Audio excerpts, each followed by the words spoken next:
Bienvenidos a una nueva edición de Diseño para Todos. En esta oportunidad vamos a ver cómo es una arquitectura en Spring Boot para definir tu backend. Antes que nada, esta presentación es para la materia Programación con herramientas modernas de la Universidad Nacional de San Martín. Si vos ya estás cursando otra materia en la que no soy tu docente, por las dudas, consulta si estas buenas prácticas coinciden con las de tu profesor. Muy bien, ahora sí, vamos a la presentación propiamente dicha. La puerta de entrada de nuestra aplicación backend va a ser el endpoint, que se implementa con una clase controller. En este caso vemos que es heladería controller,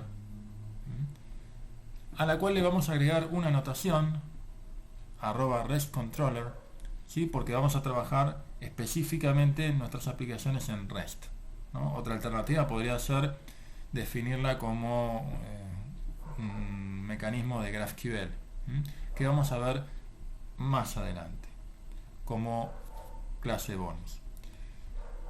Además, aquí vemos que esta clase, la heladería controller, provee otra annotation que es la @crossorigin, que nos permite manejar los problemas de CORS entre nuestra aplicación de front y nuestra aplicación de back, porque al trabajar en puertos distintos parecen pertenecer a dominios diferentes, ¿sí? Eso también lo vamos a charlar en otro video.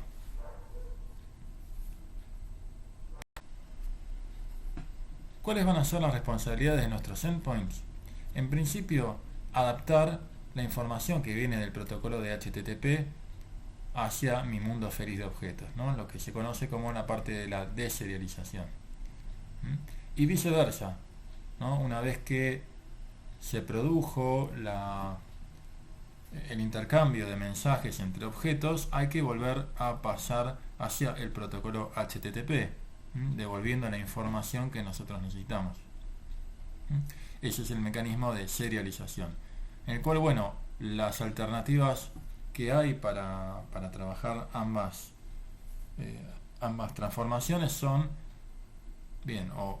o bien utilizar DTOs, es decir, objetos específicos de transformación de datos, anotaciones Jackson, serializadores customs, ¿sí? Serializadores en los cuales tenemos un mayor control del algoritmo, y por último anotaciones @JSONView. Esto lo podemos ver en otro video aparte para no extendernos demasiado. Por otra parte, también esperamos que el endpoint sea el responsable de atrapar las excepciones, de manera que quede claro para quien envía el pedido REST si me va a devolver un error 400 que indica error de usuario, ¿no? Es decir, un 400 que es un bad request, un 403 forbidden o un 404 not found, entre otros, ¿no? Versus los errores 500 que corresponden a errores de programa o errores de sistema, ¿no? O sea, errores en la programación. Por lo general, el manejo de errores no están asociados a un método del controller, sino que lo que vamos a hacer es trabajar con algún mecanismo de exception handling medio genérico, ¿no? Como para no tener que hacerlo, no tener que poner try catch en cada uno de los métodos, ¿sí? Pero es parte de la responsabilidad que uno asocia hacia el endpoint. Y la otra cosa, importante es que no tomen más responsabilidades que estas, ¿no? O sea, cualquier otra cosa que necesitemos hacer, está bueno delegar esas tareas en otros objetos que vamos a ver a continuación. Por ejemplo, los objetos services, ¿sí? Que son en principio los orquestadores de las operaciones que nosotros vamos a hacer, ¿sí? Y que lo que permiten hacer es definir a alto nivel el comienzo y el final, ¿no? Delimitan una transacción. Recordamos, las transacciones implican que una serie de pasos se dan todos a la vez o ninguno, ¿no? Si alguno falla, ¿sí? se vuelve para atrás todas las operaciones involucradas dentro de la transacción. ¿Cómo vamos a definir un service? Simplemente con una clase service que tenga una annotation @service. como podemos ver aquí. Ahora bien, ¿qué responsabilidades tienen esos services, ¿no? O sea, porque cualquier cosa podría representar un service, ¿no? Es algo medio abstracto como un componente. Bien, para que vean la naturaleza de los métodos de un service, ¿m? tienen, tienen la capacidad de orquestar esas operaciones, como dijimos antes, delegando las búsquedas o las actualizaciones propiamente dichas a los repositorios que vamos a presentar en la próxima diapositiva. Pero también la cuestión que tiene de esa parte de orquestación tiene que ver con enviarles mensajes a nuestros objetos de negocio. Por ejemplo, invocar validaciones o hacer modificaciones sobre esos objetos de negocio, ¿no? ¿Quién llama al setter de los objetos de negocio o quién invoca ciertas actualizaciones que el objeto de negocio sabe cómo hacer? Bueno, es el service el que debería encargarse, ¿sí? Y no el controller. ¿No? El controller simplemente debería delegar al service. Por otra parte, una cuestión interesante es que los métodos se deberían anotar con dos tipos de anotaciones, ¿no? Los métodos que tienen efecto deberían anotarse con @transactional. En cambio, los métodos que no tienen efecto, o bien no se anota nada, o bien se anotan como @transactional con un flag de read only en true. Esto es informativo, ¿no? Es decir, Spring Boot no tiene el control dentro del service de hacer algo dentro de la base de datos, ¿no? O sea, se tiene que delegar esa actividad en la base de datos, ¿sí? Pero es informativo, ¿no? Y es importante documentar cuáles son los métodos que tienen efecto y cuáles no. Hablamos previamente de los repositorios, ¿no? ¿Qué representan estos objetos repositorio? Que en otros frameworks, por ejemplo, se los suele llamar Data Access Object, ¿no? O DAO. Bien, lo que nos permiten hacer estos objetos es encapsular las operaciones sobre la base de datos, en particular las búsquedas y las actualizaciones. ¿Cómo se implementan? También bastante sencillo dentro de Spring Boot, porque lo que hacemos es definirlo no con una clase, sino con una interfaz que extiende por lo general CRUD Repository, ¿no? Donde CRUD es el acrónimo de Create, Retrieve, Update y Delete, ¿no? O alta, baja, modificación y consulta, que son las operaciones básicas de todo acceso a base de datos, ¿no? CRUD Repository necesita tiparse, trabaja con generics y necesita tipar dos elementos, ¿no? La primera es con qué elementos estamos trabajando, de qué tipo son, ese repositorio de qué tipo es, ¿no? Elementos de qué tipo trabaja. Y por otra parte necesitamos saber cuál es el tipo del ID con el que vamos a trabajar. Por otra parte, las responsabilidades que vamos a encontrar, es decir, los mensajes que vamos a definirle a esa interfaz, algunos ya están definidos, como vemos aquí a la derecha, ¿no? Que ya al extender de CRUD Repository ya viene una serie de métodos predefinidos, ¿no? Que están en base a los elementos del primer tipo, ¿no? O sea, si yo defino que mi clase o una interfaz employee va a trabajar con ID y con un name, automáticamente la interfaz de Spring Boot define que podemos encontrar métodos como, por ejemplo, find employee by name o count all by name, ¿sí? Eso viene gratis con Spring Boot, pero además nosotros podemos explicitar otro tipo de métodos o cambiar los tipos por default que traen los métodos. Entonces, las responsabilidades de un repositorio serán buscar por ID, buscar por diferentes criterios de búsqueda, crear, eliminar, actualizar. Y lo interesante es que en lugar de tener que definir nosotros en cada método, implementarlo como si fuera una clase, eh, con las operaciones de, bueno, voy a abrir la sesión, voy a hacer esta consulta, recibo los datos y después los mapeo, ¿no? O sea, los deserializo en objetos. Lo que tenemos que hacer es simplemente definir o bien el query con una anotación @query, o bien podemos explicitar que en este caso vamos a partir de la clase heladería y vamos a pedirle que traiga tanto la relación dueño como la relación one to many de gustos mediante la anotación @entitygraph. ¿Sí? Entonces esto lo que hace es cambia por defecto cuál es digamos, el grafo seleccionado por la consulta, ¿no? Entonces en esa consulta se va a hacer join a la tabla de dueños y a la tabla de gustos, ¿sí? Sin necesidad de explícitamente definir el query, y tampoco va a ser necesario definir el mecanismo de deserialización. De eso se va a encargar automáticamente Spring Boot. Entonces, bueno, es una herramienta bastante poderosa y bastante declarativa, ¿no? No estamos teniendo la necesidad de definir el algoritmo de deserialización en cada una de las consultas. Y en esta cadena no podían faltar los objetos de dominio, que en este caso nos vamos a encargar de los objetos de dominio persistibles, ¿sí? Es decir, son los objetos de dominio con los que trabajamos en las materias iniciales, en las que aprendimos a manejarnos con el mundo de objetos, pero que además tienen la capacidad de persistirse en un repositorio, ¿no? En este caso estamos hablando, si hablamos del modelo relacional, van a transformarse en una o más entidades del modelo relacional, es decir, en tablas. ¿Cómo se implementan? Simplemente tenemos que agregar a nuestra definición de class, ¿no? La anotación @entity junto con, bueno, el mapeo de cada uno de los atributos en el caso de que sea necesario.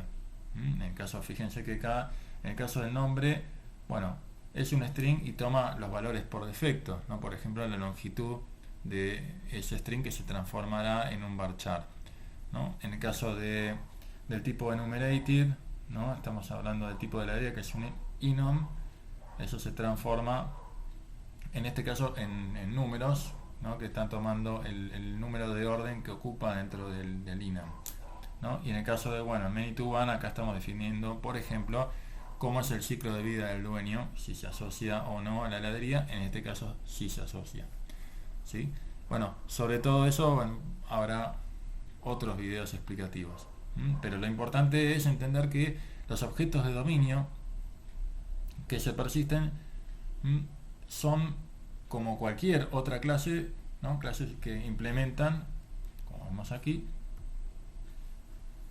las responsabilidades de todo objeto de negocio, ¿no? Es decir, los que definen cuáles son las reglas de validación, reglas de cómo se deben comportar, cómo se actualiza la información, cómo encapsulan el estado, etc.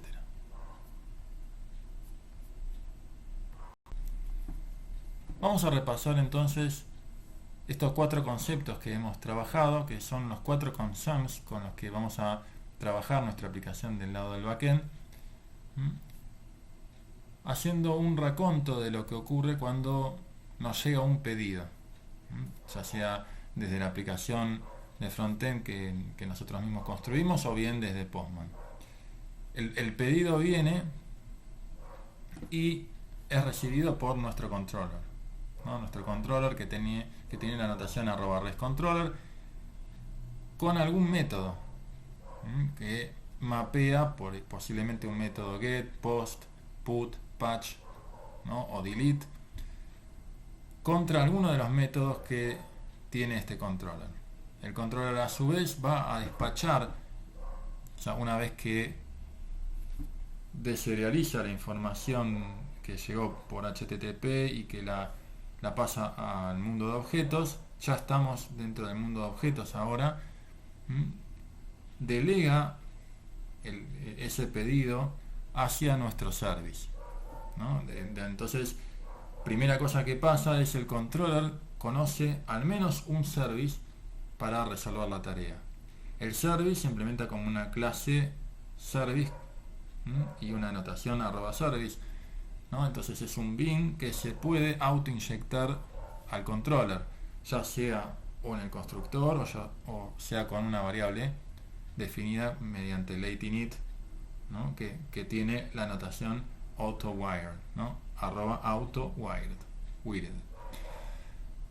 Entonces lo que tenemos acá en el service es la posibilidad de hacer consultas al repositorio, ¿no? Y cosas adicionales que trabajen con un grafo de objetos. Presumiblemente muchos de esos serán persistibles, otros serán transitorios, ¿no? Lo que se llaman transient.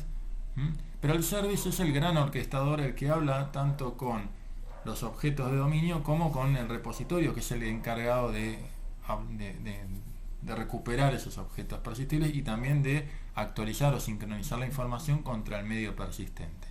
Entonces, este service cumple un rol importante y además define en el método si el mismo tiene efecto colateral o no. Es decir, si yo veo un método que dice @transactional, lo que estoy esperando es que ese método produzca efecto, ¿no? O sea, que tenga algún cambio, que produzca un cambio de estado en mi aplicación. Si yo veo que el método tiene un @transactional read only and true, o bien no tiene nada, lo que yo espero es que ese método no tenga efecto. ¿Un controller puede pegarle a más de un service? Sí, sin dudas, y de hecho la idea es que un controller hable con todos los servicios que necesita, porque la idea es que reutilicemos a partir de los servicios, no reutilicemos controllers, porque el controller es el punto de entrada. Los servicios son los orquestadores de más alto nivel, pero que también proveen operaciones de alto nivel. Entonces, si yo desde dos controllers tengo que hacer cosas similares, lo que yo busco es tratar de no hacer una herencia de controllers, ¿sí? Porque eso también me produce un acoplamiento fuerte entre los controllers, ¿no? Es más fácil trabajar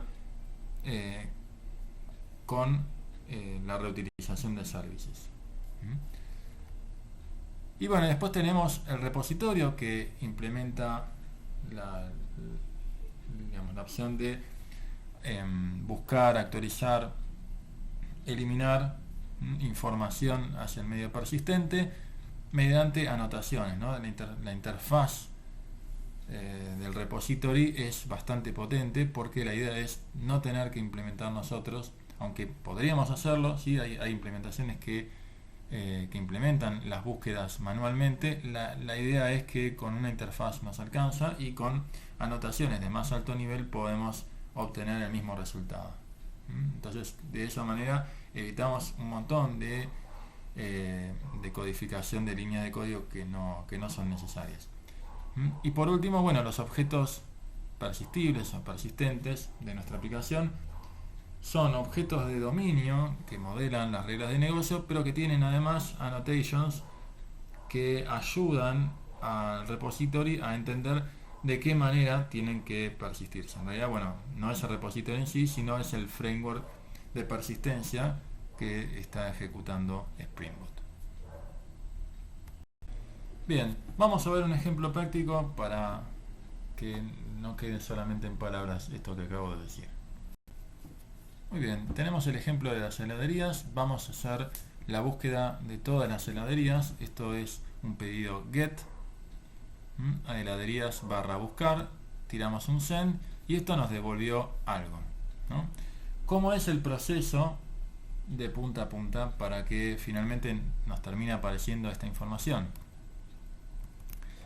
Bien, el controller que va a responder, ¿sí? Es heladería controller, es el único que tenemos, que es el que está anotado con @REST_controller, y si vemos el pedido get que hizo heladerías buscar, ¿qué es lo que deberíamos hacer? Y buscar exactamente ese path definido mediante una annotation @getMapping que tiene acá. Esto es una anotación que le ponemos para que nos genere la documentación, pero que no es importante a los fines prácticos de este video.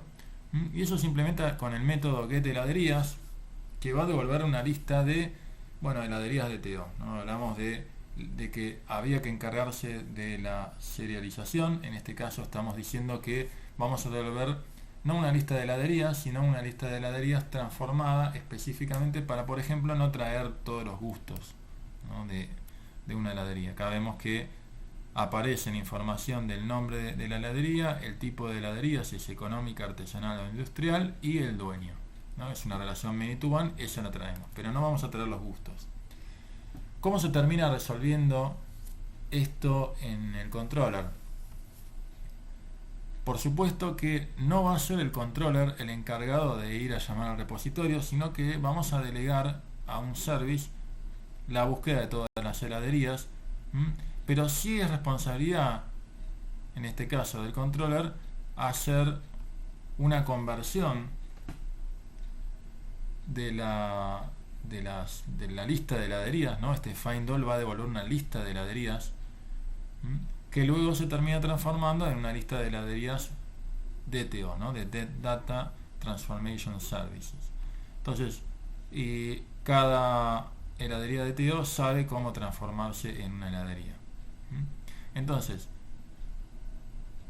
vemos que se autoinyecta en el constructor el heladería service, ¿no? Esto es un singleton que se inyecta, y vemos la implementación, ¿no? Control B, y vemos acá la clase heladería service que se define con una annotation @service, y tenemos acá el método findAll,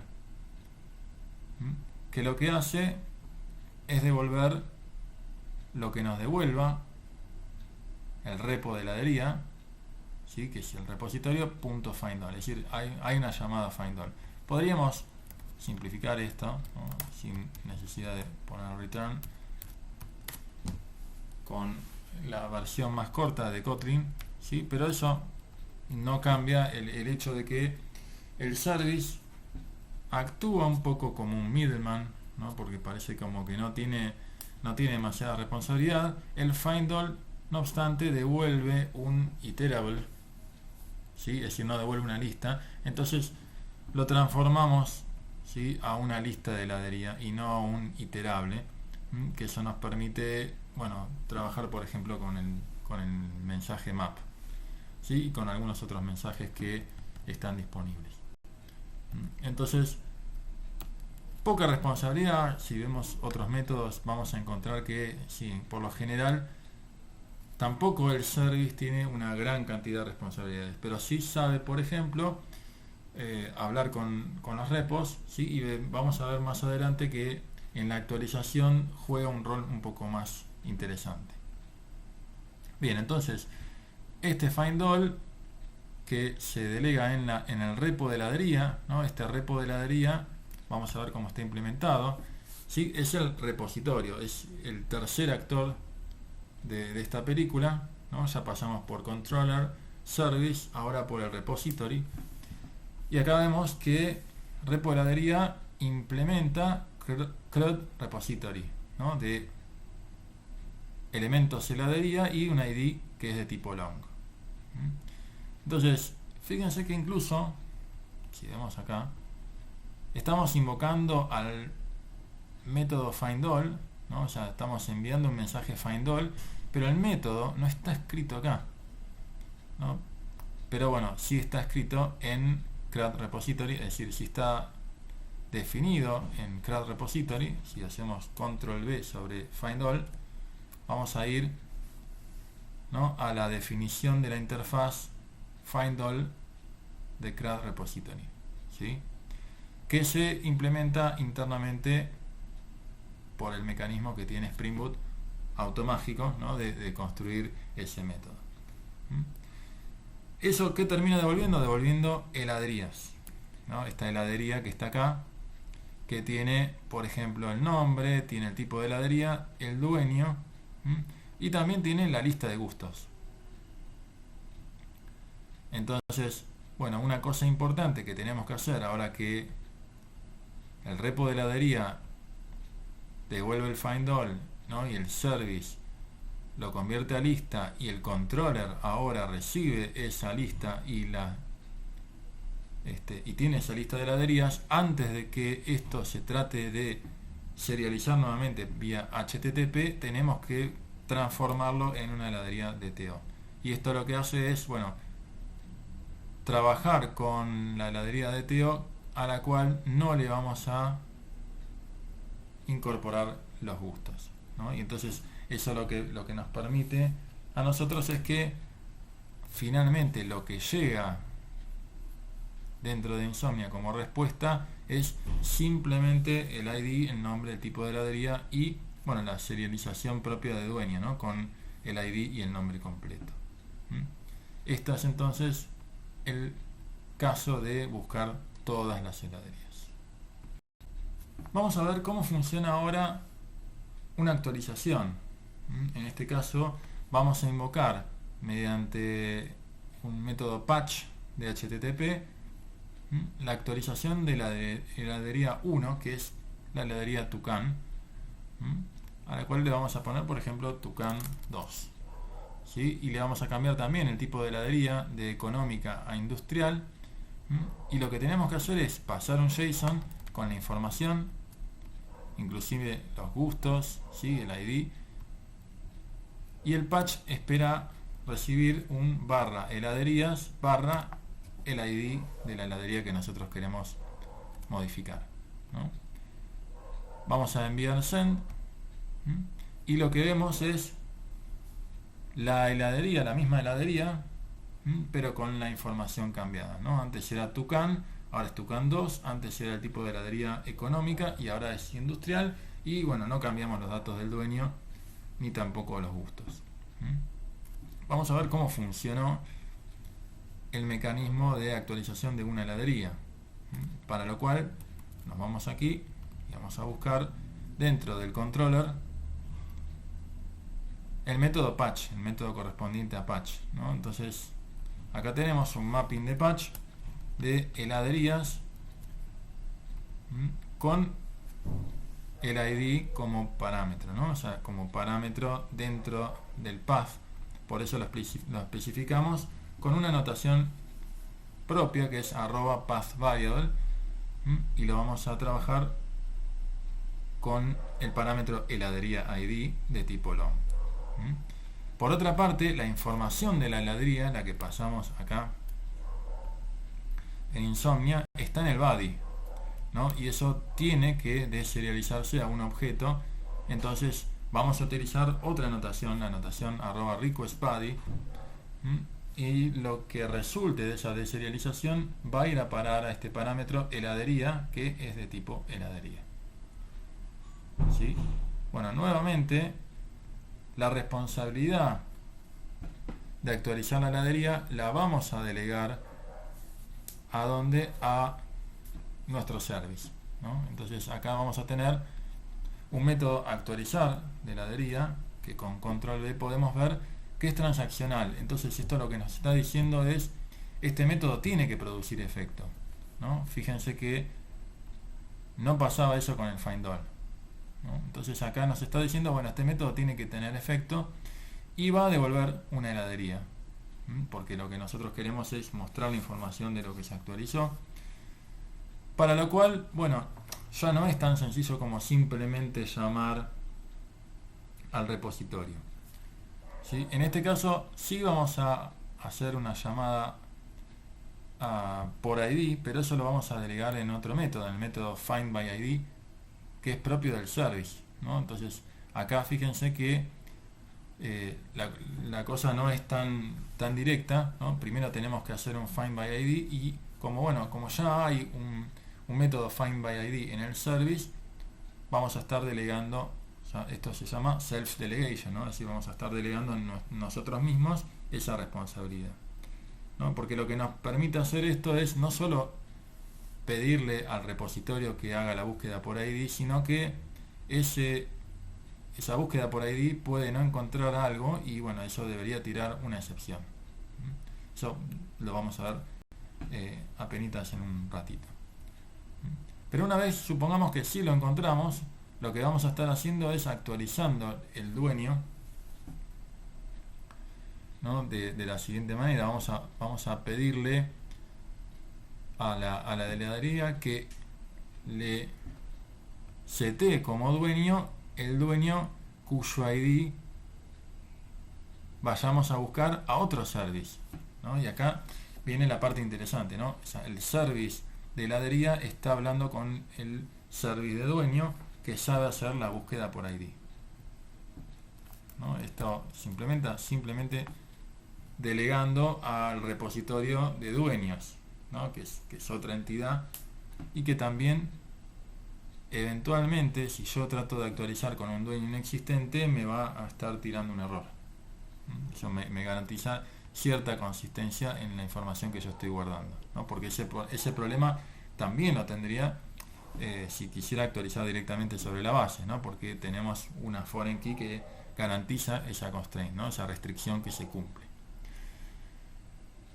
Muy bien, entonces vamos a volver acá, ¿no? Entonces, recapitulando, lo que tenemos que hacer es hacer la búsqueda, sincronizar la información que está en nuestro repo, lo traemos hacia nuestro modelo de objetos, actualizamos el dueño, porque esta es una relación many to one, y después lo que vamos a hacer es pasar la información que estaba en la base de datos, ¿sí?, a la nueva información que tiene la heladería, ¿no? Mediante este mensaje merge, que entienden los objetos que son persistentes. Entonces acá lo que hace es se sincroniza toda la información en particular del nombre o el tipo de heladería. Y por último lo que tenemos que hacer es, bueno, aplicar las validaciones y persistir la información, ¿no? Este es un método que podría ser un poco polémico, ¿no? Porque validar y guardar está hablando de dos cosas, ¿no? Eso va en contra de tener alta cohesión, ¿no? O sea, no tiene alta cohesión porque por un lado valida y por otro lado guarda, pero bueno, nos era útil hacerlo en otros contextos, como por ejemplo acá, en agregar gustos. Pero esto lo que nos permite es, bueno, aplicar las restricciones del negocio, que no las hace el service, la delega en el objeto de dominio, y por último, delegar en el repositorio el guardado de la heladería, ¿sí? O sea, fíjense cómo cuando hablamos de orquestar, ¿sí?, este es un trabajo bastante fuerte en la actualización. Es menos interesante en la búsqueda, pero en la actualización tiene que saber en qué orden tienen que ocurrir las cosas, ¿no? Porque si las cosas las hacemos en el orden incorrecto, esto produce resultados negativos, ¿sí? Resultados malos. Bien, supongamos entonces que queremos poner como dueño un dueño que no existe, ¿no? Es un dueño cuyo nombre completo no importa tanto, pero el ID no existe, como hemos visto anteriormente. Entonces, cuando tratemos de hacer la actualización, lo que nos va a tirar es un error 404. Y lo que nos va a estar diciendo en el mensaje es que no encontró el dueño 27777. Que, por el contrario, si seguimos dejando el dueño que estaba antes, ¿no?, y decimos que el nuevo nombre de la heladería está vacío, cuando le damos send, nos va a tirar un error 400, ¿no?, que es el error adecuado para REST, diciéndonos que, bueno, no estamos pasando una validación del negocio, es un error, la información que estamos pasando es errónea, ¿no? Entonces acá vemos que tenemos como estado 400, ¿no?, que es lo que corresponde. ¿Cómo hacemos eso? Bueno, aquí cuando teníamos, en el primer caso, en el del dueño, este find by ID está tirando un not found exception, ¿no? Y ese not found exception, si vamos a la definición, fíjense que se define como un mecanismo de exception handling de Spring Boot en forma bastante declarativa, y lo que está piola es que cada vez que nosotros tiremos una excepción de tipo not found exception, el response status, o sea, el código de HTTP que vamos a devolver en nuestros envíos va a ser 404, ¿no? Este HTTP status not found. ¿Sí? Por otra parte, si volvemos al mecanismo anterior donde estábamos llamando al validar y guardar, en el validar de heladería, del objeto de negocio heladería, perdón, al validar estábamos preguntando si el nombre está vacío. En ese caso estamos tirando una excepción. Debe cargar el nombre, ¿no? Que es justamente lo que nos apareció acá en Insomnia. Debe cargar el nombre. Y este es otro mecanismo interesante, ¿no? Donde cuando tiramos la excepción, ¿no? En ningún lado, ¿no? Lo tiramos en heladería, en el service no estamos haciendo ningún try catch y tampoco lo está haciendo el mecanismo acá en el método. No hay ningún mecanismo de try catch en esta operación de patch, ¿no? Simplemente hay un return de heladería service.actualizar. Entonces, ¿cómo es que funciona el error handling? Simplemente haciendo una anotación de @response status de bad request a todo lo que sea user exception, ¿sí? Es decir, todas las excepciones de usuarios se asocian a un bad request. Y eso lo que nos permite es, bueno, no tener que ensuciar todos los métodos.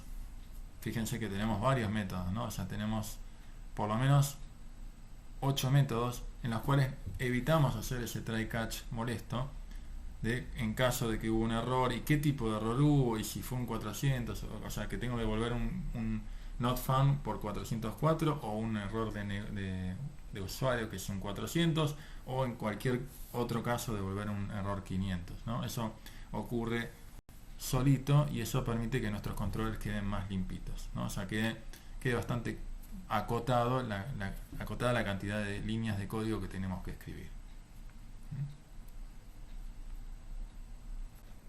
Muy bien, y hemos llegado al final de este largo capítulo donde hemos contado cómo nos gustaría que estructures la arquitectura de tu backend en Spring Boot. Espero que lo hayas pasado lindo y nos vemos próximamente. ¡Chao!